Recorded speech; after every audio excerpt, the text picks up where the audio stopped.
Assalamu alaikum, dear students. I hope you are doing well at home. Dear students, I also hope that you will be studying at home. Okay, because these days are very precious for you.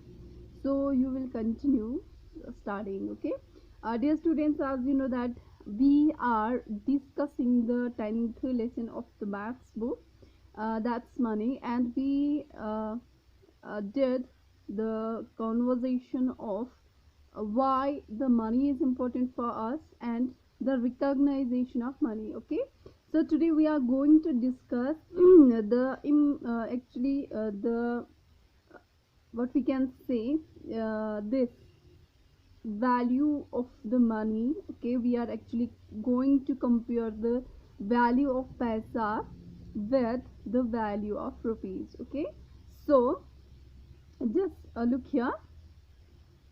1 rupee is equal to 100 पैसा. ठीक है, यानी जो 1 रुपए है उसका जो value है वो 50 पैसा प्लस 50 पैसा के बराबर है. ठीक है, तो यहाँ पे अगर मैं आपको समझाना चाहूंगी, जो 1 रुपए है वो बराबर है किसके, वो बराबर है 100. ये है रुपी. ठीक है, this is the sign of the rupee. और ये है 100 पैसा. ठीक है, इसकी जो साइन है वो हम सिंपल पी से दिखाते हैं. तो 1 रुपए जो है वो 100 पैसा के बराबर है. यानी अगर हमें 1 रुपए बनानी होगी, 1 रुपए हमें काउंट करना होगा, तो कितने पैसों की ज़रूरत पड़ेगी, 100 पैसों की. यानी हमें एक एक पैसा जोड़ के जब तक हम 100 पैसे को जोड़ नहीं लेंगे तब तक हमारा 1 रुपए नहीं बन पाएगा. ठीक है, तो ये जो 100 पैसा है, अगर आप इसको डिवाइड करना चाहोगे, डिवाइड करना चाहोगे 50 प्लस 50 पैसे से. ठीक है, 50 प्लस 50 पैसे से अगर आप इसे डिवाइड करना चाहोगे, ठीक है, तो हमारा जो पहले तो हमें 50 पैसा लाना पड़ेगा, फिर उसको और 50 पैसे जोड़ के हमें 1 रुपए का वैल्यू आ जाएगा. ठीक है, तो बात यह है कि जब आप मिसाल के तौर पे जब आप 5 रुपीज़ एक बारी में काउंट करना चाहते हो या फिर कलेक्ट करना चाहते हो, तो आप क्या करते हैं, एक एक रुपए को जोड़ के 5 बार जो आप एक एक रुपए को जोड़ रहे हैं, तो वो हमारा फिर लास्ट में बन जाता है 5 रुपीज़. क्या बन जाते हैं, 5 रुपीज़. तो इसी तरीके से अगर आपको 1 रुपए बनानी है तो आपको कितने पैसों की ज़रूरत पड़ेगी, पैसों. This is not in Urdu पैसा. जो हम रुपी को उर्दू में पैसा बोलते हैं, ठीक है, ये वो पैसा नहीं है. This is an English PAISA, पैसा. ठीक है, and the single P stands for पैसा. यानी हम पी से पैसे को डिनोट करते हैं, और ये जो साइन होती है ये हम रुपी को, इससे हम रुपी को डिनोट करते हैं. ठीक है, तो सिंपली हम यहाँ पे ये कहेंगे कि 1 रुपए का जो वैल्यू है वो 100 पैसे के बराबर है. ठीक है, 1 रुपए का जो वैल्यू, तो इस 100 पैसे को अगर हम डिवाइड करना चाहेंगे, हम 50 प्लस 50 तो होता है 100. ठीक है, लेकिन लास्ट में हमें पी लगाना ज़रूरी होता है, क्योंकि तब जाके हमें पता चलेगा कि इसका वैल्यू पैसा है और इसका भी वैल्यू पैसा है. ठीक है, और यहाँ पे देखिए, अगर हम इसको और डिवाइड करना चाहेंगे, 50 को हाफ इक्वल बनाने के लिए हमें क्या करना चाहिए, 50 को 2 पार्ट्स में डिवाइड करना है. ठीक है, तो अगर हम यहाँ पे 5 प्लस 5 करेंगे, वो तो हो गया 10. नहीं आया 50 का हाफ वैल्यू, नहीं ना. 10 प्लस 10 करेंगे, वो तो 20 ही आ गया. ठीक है, तो इट मीन्स कि 50 का वैल्यू अब भी नहीं आया. फिर 30, 15 प्लस 15 करेंगे, वो तो 30 ही आ गया. ठीक है, इसका मतलब इसका हाफ इक्वल नहीं आया. ठीक है, तो अब करेंगे 20 प्लस 20. इट सिंपली मीन्स कि 20 प्लस 20 40 हो गए, तो 50 का वैल्यू नहीं आया हाफ इक्वल में. ठीक है, अब हम 25 टू 25 करेंगे, यानी 25 plus 25 equivalent this 50. It means कि हमारा इक्वल पार्ट आ गया है. ठीक है, तो इट मीन्स कि 50 को अगर हम 2 इक्वल पार्ट्स में डिवाइड करेंगे तो वो आता है 25 प्लस 25। ठीक है, 25 plus 25 is equal to 50। So we can say कि इस 50 का जो हाफ पार्ट है दैट इज 25, और जो यहाँ पे लिखा है इन्होंने 25 प्लस 25, ये एक 50 का वैल्यू बन गया। तो इसका हो गया 25 plus 25। 25 plus 25 is equal to 50। This 25 plus 25 is equal to this 50।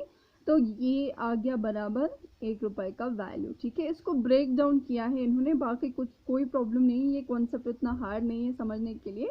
यहाँ पे इन्होंने 100 पैसे को ब्रेक डाउन किया है 50 और 50 में, क्योंकि 100 पैसा नहीं आता है। ठीक है, 50 प्लस 50, फिर इस 50 को ब्रेक डाउन किया है 25 और 25 में। ठीक है, अब है counting money. You can often, हाँ यहाँ पे जो मैंने आपको एग्जाम्पल समझाई है कि अगर आप 5 रुपीज़ प्लस, जैसे हम 5 रुपीज़, जैसे हम 5 रुपीज़ जो होती है 5 रुपीज़, ठीक है, प्लस 5 रुपीज़ बराबर होते हैं 10 रुपीज़ में, है ना। जब हम 10 रुपीज़ को ब्रेक डाउन कर लेते हैं तो वो 5 रुपीज़ और 5 रुपीज़ में आ जाता है, यानी दो इक्वल पार्ट्स में 5 रुपीज़ आता है। उसी तरीके से जो पैसे का वैल्यू है, ठीक है, 50 और 50 में, वो 1 रुपये बन जाता है। Now it's counting money. You can often use counting in jumps when you need to count money. तो हम क्या करते हैं, हमें जम्प्स में काउंटिंग करनी हो, यानी हमें मतलब एक नहीं, एक एक करके नहीं, यानी हमें सीरियल वाइज काउंट नहीं करना होता है, हम जम्प्स में काउंट करते हैं। ठीक है, यहाँ पे देखिए 2 plus 2 is equal to 2 plus 2 is equal to 4, 4 plus 2 is equal to 6, 6 plus 2 is equal to 8, 8 plus 2 is equal to 10। That means अगर हम ये दो रुपए, जो इसमें गैप है एक एक रुपए की, है ना, स्किपिंग, इसमें एक एक रुपए की गैप है, तो हम इसलिए इसको यानी हम 2 से डायरेक्टली 4 पे आ जाते हैं। बीच में जो एक का वैल्यू होता है वो हम स्किप करते हैं। ठीक है, वहां पे एक्चुअली हम स्किप नहीं करते हैं, वो काउंट करते हैं, जंप करते हैं दो से डायरेक्टली 4 पे। ये हम क्यों करते हैं, क्योंकि हमारी जो काउंटिंग होती है वो इससे इजी होती है काउंट करना, है ना। तो जब हम एक यहाँ से यहाँ पे आप देख सकते हैं इतना टाइम वेस्ट होगा, 1 plus 1 plus 1 plus 1 plus 1 plus, है ना, सीरियल काउंटिंग में हमारा टाइम जो है वेस्ट होता है, तो इसलिए हम डायरेक्टली करते हैं 2 plus 2 plus 2 plus 2 plus 2। Okay, हो गया हमारा 10 का वैल्यू। तो इसीलिए अब ये ज़रूरी नहीं है कि एक ही गैप बीच में रहे, हम 5 प्लस 5 प्लस 5 प्लस भी कर सकते हैं। ठीक है, जितना हमें ज़रूरत पड़ेगी हम उसी हिसाब से काउंट करेंगे।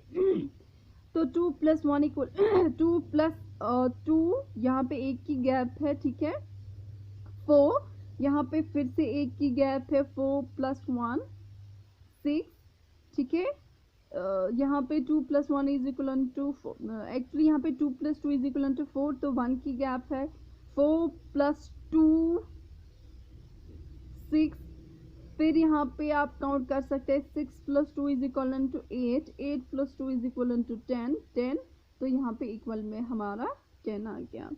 यहाँ पे 5 5 की गैप है। ठीक है, यहाँ पे 2 2 की गैप है, 2 प्लस 1 इज इक्वल टू, यहाँ पे 3 होना चाहिए था, यहाँ पे 4 आ गया, यहाँ पे 5 आना चाहिए था, यहाँ पे 6 आ गया, यहाँ पे 7 आना चाहिए था, यहाँ पे 8। ठीक है, तो इस तरीके से यहाँ पे देखिए, यहाँ पे 5 5 की गैप चल रही है। 5 plus 5 equal to 10, 10 plus 5 equal to 15, 15 plus 5 equal to 20, 20 plus 5 equal to 25, 25 हमारा यहाँ पे क्या आ गया, 25। Okay, 25। 5 plus 5 10, 10 plus 5 15, 15 plus 5 20, 20 plus 5 25। तो बाकी ये जो 2 है यहाँ पे, ये आप खुद करेंगे। ठीक है, 10 प्लस, इसमें 10 10 की गैप है क्योंकि 10 10 रुपीज़ आ रहे हैं यहाँ पे 5 5 रुपी आ रहा था, रुपीज़ आ रहे थे। यहाँ पे आपको 10-10 की गैप है, तो आप 10 plus 20 plus 30 plus what ever, तो ये आप खुद करेंगे। यहाँ पे मैं ये आपके लिए होमवर्क है, ठीक है। I have 10 rupees, I have dash dash rupees and I have dash dash rupees, okay. यहाँ पे आप खुद लिख सकते हैं। ये पहली की जो एक गर्ल है यहाँ पे, इन्होंने कहा कि मेरे ये 10 रुपीज़ है, तो ऑब्वियस सी बात है ये जो बॉय है यहाँ पे इनके 25 रुपीज़ होंगे, और ये जो सेकंड वाला बॉय है तो इसकी आप जो लिखना चाहोगे जहाँ पे आपको ये आंसर आएगा इस ब्लैंक पोर्शन में, तो आपको वही आंसर यहाँ पे भी लिखना है, ठीक है। फिलहाल के लिए इतना ही, अल्लाह हाफिज़।